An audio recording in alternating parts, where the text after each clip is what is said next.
All right, hello everyone. So let's discuss how we can trade the Sensex expiry tomorrow. So I'll try to make it as much simple as possible and I'll try to speak in Hindi as well because कल के video में काफ़ी सारे comments आए थे कि हिंदी में बात करना चाहिए. So I will try to speak in Hindi. So आज गैप ओपन के बाद में सेंसेक्स में we got to see a gap fill and gap fill के बाद में यहाँ पे सडन स्पाइक आया that was again faded out and eventually हमें साइडवेज एक एक्सपायरी देखने के लिए निफ्टी की केस में. So same thing repeated on Sensex since दोनों का स्ट्रक्चर जो होता है काफ़ी बार में सेम ही होता है. तो यहाँ पे एक बहुत इंटरेस्टिंग चीज़ हो रही है दैट इज़ हमारे पास में दो सपोर्ट्स है. दैट इज़ अभी का जो इमीडिएट सपोर्ट है सेंसेक्स में दैट इज़ अराउंड 81,542. ये सिंस राउंडेड ऑफ के पास में इसे इंपॉर्टेंस देना पड़ेगा. Also there is one more support around 81,368. तो जब भी ऐसा सिनेरियो बनता है यहाँ पे एक हाई पॉसिबिलिटी ऐसी बनती है कि सिर्फ एक सपोर्ट का ब्रेक होना इनफ नहीं होता. We should get to C both supports break down for a proper confirmation which means कि अगर यहाँ से ये ब्रेक डाउन पहला हो गया उसके बाद में अगर यहाँ से ही रिकवर हो गया तो यहाँ पे बियर ट्रैप बनने के चांसेस बढ़ जाता है. क्यों? बिकॉज छोटे टाइम फ्रेम में यहाँ पे अगर शॉर्टर्स ने अगर शॉर्ट किया हुआ है तो यहाँ पे अगर मार्केट यहाँ पे फिर से आता है तो यहाँ पे फिर से सपोर्ट लेने के चांसेस बढ़ जाते हैं. So it is always better कि हम वेट करें कि ये दोनों सपोर्ट्स को ब्रेक डाउन करें उसके बाद में इसके नीचे का जो मोमेंटम रहेगा वो अच्छा खासा रहेगा. सो इट्स बेटर दैट कि हम दोनों सपोर्ट्स को ब्रेक करने की कुछ वेट करें फॉर कंफर्मेशन बिकॉज ये ऐसे जो लोकेशंस होते हैं प्राइस के यहाँ पे ट्रैप्स बनने की पॉसिबिलिटी ज़्यादा होती है. Okay, so I hope you understood the simple point. Same चीज़ ऊपर की तरफ पे भी हो सकती है बट ऑब्वियसली ऊपर की तरफ जो रेजिस्टेंस है वो बहुत क्लोज नहीं है. दैट मीन्स पहला रेजिस्टेंस अगर हम बेसिक आइडिया मान के चले तो यहाँ पे है 82,000 rounded off level again and दूसरा रेजिस्टेंस यहाँ पे. सो यहाँ पे अगर हमने ब्रेकआउट अटेम्प्ट किया तो may be yes will get a good move till here and eventually यहाँ से फिर से इसे मे बी रिक्लेम हुआ या फिर ब्रेकआउट हुआ तो उसे अलग से एनालिसिस किया जा सकता है. बट सिंपल चीज़ यहाँ पे मैं यही एक्सप्लेन करना चाहता हूँ कि कभी भी अगर आपको दो सपोर्ट दिख रहे हैं they are very close to each other and एक सपोर्ट अगर ब्रेक हो गया तो यहाँ पे इमीडिएटली अग्रेसिवली शॉर्ट करना might not be a good idea. हमें यहाँ पे थोड़ा सा वेट करना चाहिए and wait for a proper break down here because यहाँ पे अगर थोड़ा सा ही ब्रेक डाउन अगर हो गया नहीं fit sustains here and follow अगर नहीं देता है इवेंचुअली यहाँ पे फिर से बायर्स आने की पॉसिबिलिटी बढ़ जाती है एंड यहाँ पे बियर ट्रैप बनने के चांसेस भी बढ़ जाते हैं. So it's just one thing that I have observe through experience so that's what I am sharing here. So I hope you got the point. Okay, so कल का डिस्कशन कर लेते हैं. Gift nifty showing little bit of gap down और flat open ही होगा mostly. I don't know because CPI data आया था and gift nifty is like just like HDX nifty से ट्रस्ट नहीं किया जा सकता एग्जैक्टली गैप अप या गैप डाउन के लिए. बट या कल के मॉर्निंग में जो भी दिखेगा उसके हिसाब से हम गैप अप या गैप डाउन अज्यूम कर सकते हैं. तो उसके हिसाब से for example I am going to consider two scenarios. मैं दोनों तीन सिनारियोज की बात करूंगा. अगर गैप खुलते हैं कल एंड गैप डाउन खुलते तो कैसे ट्रेड करना चाहिए. सो जैसे मैंने अभी अभी कहा कि अगर ब्रेकडाउन होता है तो we should get to see a proper breakdown here उसके बाद में ही शॉर्ट ट्रेड करना बेटर है.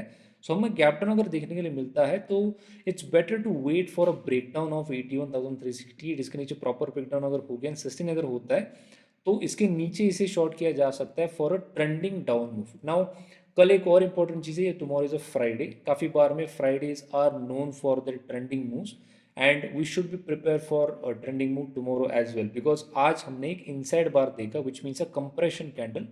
तो कंप्रेशन अगर पूरे प्रीवियस डे के रेंज में हुआ है तो विच मीन्स कि धीरे धीरे यहाँ पे एक मोमेंटम मूव या फिर ट्रेंडिंग मूव बनने का पॉसिबिलिटी बढ़ जाता है. ओके, तो कल के लिए सिंपल चीज़ यही देखना प्रेफर करूंगा मैं कि if you break down below around here and sustains यहाँ पे अगर बियर ट्रैप बना तो मे बी फर्स्ट आवर में हमें थोड़ा वॉलेटिलिटी देखने के लिए मिल सकता है. बट ऐसा कुछ अगर प्राइस एक्शन बना and price again comes back here and sustains here अगर यहाँ पे आके फिर से सस्टेन करता है तो eventually we might see a upside follow up here and हमें 82,000 का टेस्ट देखने के लिए मिल सकता है. Eventually we might see 82,300 as well because trending move जो होता है वो एक्सटेंड रेजिस्टेंस को ब्रेक करता है. मतलब अगर बुलिश मूव इनिशिएट हो गया एंड ट्रेंडिंग अपसाइड मूव अगर इनिशिएट हो गया तो it will break resistances and अगर ट्रेंडिंग डाउन मूव इनिशिएट हो गया सेम वेज में it will break supports. We should not pay too much attention to supports if it's a trending down move and you should not pay attention lots of attention to resistance if it's a trending up move. So similar scenario trap अगर यहाँ पे बना, best setup यही होगा कि इस range का अगर यहाँ पे ट्रैप बने एंड इवेंचुअली अगर मार्केट ऊपर आ जाए तो हमें ऐसा एक ट्रेंडिंग मूव देखने के लिए मिल सकता है which can test higher levels around 82,000. I think repeat हो गया but it's what it's what price is showing me right now. Okay, so that's the thing about Sensex. Now same चीज will be repeated on Nifty. Same scenario, यहाँ पे support पास में है. Although ये support ज़्यादा clear नहीं है because यहाँ पे आपको दिख रहा होगा कि ये थोड़ा नीचे, ये थोड़ा ऊपर है, बट स्टिल यहाँ से लेकर के इफ यू सी यहाँ पे मल्टीपल लोअर लोज बने हुए थे and it is around here. तो सपोर्ट यहाँ पे भी है जो क्लोज रेंज में है. तो यहाँ पे भी सिर्फ एक सपोर्ट का ब्रेक होना इनफ नहीं होता. We have a closure support to each other. तो इट्स बेटर दैट कि हम 24,947 के नीचे ब्रेक डाउन देखें एंड इफ सस्टेन होता है इसके नीचे then we can C lower levels. And at the same time if यहाँ पे अगर कोई बियर ट्रैप बना, फॉर एग्जाम्पल यहाँ पे ब्रेकडाउन नीचे की तरफ नहीं होता है, फिर सस्टेनेंस नहीं होता है, if you get to see a bear trap around here, eventually if it reclaims and trades above 25,000 again tomorrow, there is a possibility that कि हमें ऊपर की तरफ एक ट्रेंडिंग मूव देखने के लिए मिल सकता है. Okay, so that's the thing about the downside levels. Now अगर suddenly अगर कुछ सरप्राइज हो गया and if you get to see a gap up open, then I think Nifty में 25,050 can be a good level to identify a breakout here. That means अगर open होने के बाद में अगर यहाँ पे कंप्रेशन हो गया या फिर नीचे की तरफ टेस्ट करके प्राइस अगर ऊपर आ गया, देन उसके बाद में यहाँ पे अगर ब्रेकआउट हुआ then there is a possibility that कि हम 25,134 जो आज का हाई है एंड इवेंचुअली 25,234 ये हमें दो लेवल्स देखने के लिए मिल सकते हैं on up trending day. Okay, now एक इंटरेस्टिंग चीज़ जो हमने आपने ऑब्जर्व करी होगी maybe, that is bank Nifty के ऑप्शंस. अगर आपने देखा होगा calls specially, we are seeing that कि यहाँ पे ट्रेंडिंग मूव बना है बैंक निफ्टी में, but if you observe options charts तो यहाँ पे कुछ खास मोमेंटम हुआ नहीं. We got to see mostly sideways scenario, छोटा छोटा मोमेंटम हो रहा था, then it was starting to decay suddenly and then eventually ये वाला अगर राइज देखोगे तो इसमें कुछ खास राइज हुआ नहीं ऑप्शंस में. जस्ट वन स्पाइक आया था दैट वाज अराउंड 1 PM जो अराउंड 15 से 20 मिनट के बाद में वो फिर से साइडवेज चला गया. सो वाई डज दिस हैपन, क्यों ऐसे होता है? तो सिंपल चीज़ यहाँ पे ये होती है कि if we are in a volatile environment, मतलब कल हमारे पास में एक RBI पॉलिसी था and we got to see sudden spikes on the both sides. तो यहाँ पे क्या होता है कि ये वॉलेटिलिटी स्पाइक अप होता है, उसकी वजह से प्रीमियम भी बढ़ जाते हैं. तो इसके बाद में क्या होता है, market has to go sideways and cool off this premiums. So यहाँ पे सेम चीज़ आज भी हुआ. सिंस मार्केट येस्टरडे की ही रेंज में ट्रेड करा था, even though smaller time frame it was up trending, जो प्रीमियम्स बड़े हुए थे उन्हें कूल ऑफ करने का आज मार्केट कोशिश कर रहा था. नहीं, ये काफ़ी हद तक ये कूल ऑफ हुए भी प्रीमियम्स. आप कोई भी इन द मनी या फिर out of the money, at the money options के चार्ट्स उठा के देख लीजिए, calls options especially since it was an uptrending day market, or calls were not really going up with the market here. There were just one or two spikes and then just it would just go sideways from there. So it is a basic thing that कि जब भी volatility spike up होता है जैसे यहाँ पे हुआ था, premiums rise and then eventually when it goes sideways premiums start to cool off. and ऐसा ट्रेंडिंग में अगर भी बन गया तो भी प्रीमियम्स जनरली बढ़ते नहीं है unless there is a very sharp momentum. Okay, so have you got this point?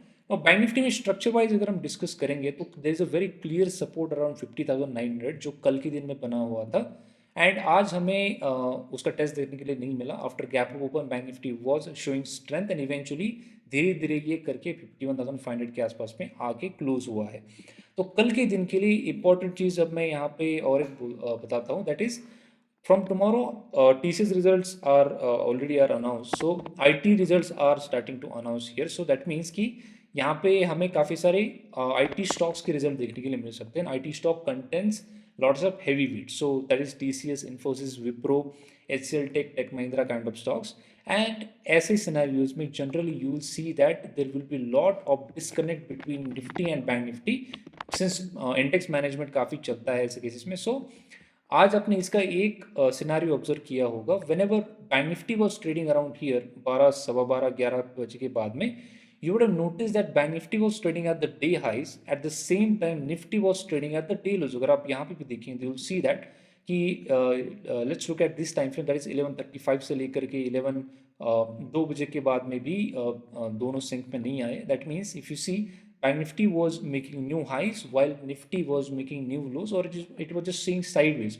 So this happens because a lot of index management goes behind the scenes. तो ऐसे सिनेरियोज में भी हमें आने वाले दिनों में भी देखने के लिए मिल सकते हैं, because now IT results are coming up, eventually banks के रिजल्ट्स आएंगे, तो there will lot of index management happen. So we should be very cautious while trading these scenarios, since ऐसे सिनेरियोज में जब भी सिंक में नहीं होते indices, we get to see lot of traps and sudden moves on the opposite sides. So we should be always cautious in these kind of scenarios. Okay, so that makes a point clear. I hope you understood the premium scenario as well.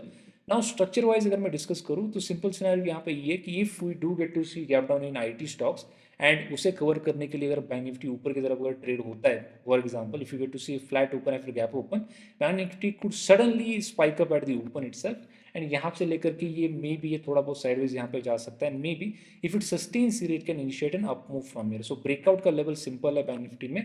If opening में अगर इसका breakout होता है 51,700 के ऊपर अगर bank Nifty trade करता है, तो we might see an uptrending day on Bank Nifty. Also, Friday here tomorrow, so we should be ready for a trending move as said. So if we do get to see breakout about 51,700, we should be ready for an uptrending move. Same level can be used for a trap as well, which means अगर gap up होता है फिर flat open होने के बाद में suddenly अगर ऊपर आ जाता है market, and if it breaks down again, मतलब फिर से 51,600 के नीचे अगर आ जाता है, there is a possibility that it will get converted into a bull trap and we might see lower levels in this case. तो यहाँ पे इसका कंफर्म करने का सिर्फ एक ही तरीका होता है कि ब्रेकआउट के बाद में अगर ये डाउन साइड की तरफ मोमेंट इनिशिएट करना शुरू किया, then we can assume that yes this was a bull trap and now price is ready to head lower. So in which case you can trade the down side here, जिसका objective या फिर basically जो target होता है that could be around 50,900. Okay, so that's the overall thing that I'm able to see on Bank Nifty structure.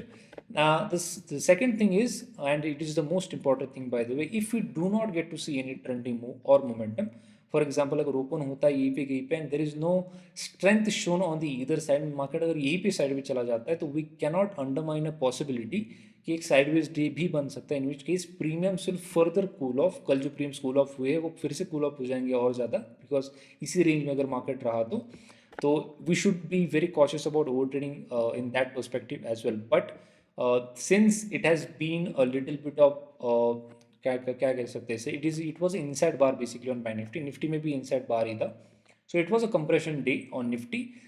So I think if we get to see a breakout above here, then we might see, and we should be prepared for any scenario in the live markets. So breakout अगर हो गया 51,700 के ऊपर, then possibility we should be ready for a trending up move. And if you get to see bull trap here as well, we should be ready for a trending down move as well. Okay, so that's the idea that I'm able to get from the current structures of Nifty and Bank Nifty. So I think अभी के लिए जो scenario बन रहा है Nifty and bank Nifty दोनों में, intraday में अगर आपने ऑब्जर्व किया होगा तो after 11 PM there was not really lot of momentum on Nifty. यहाँ पे ज़्यादा कुछ ऑप्शन बारिश के लिए मोमेंटम था नहीं.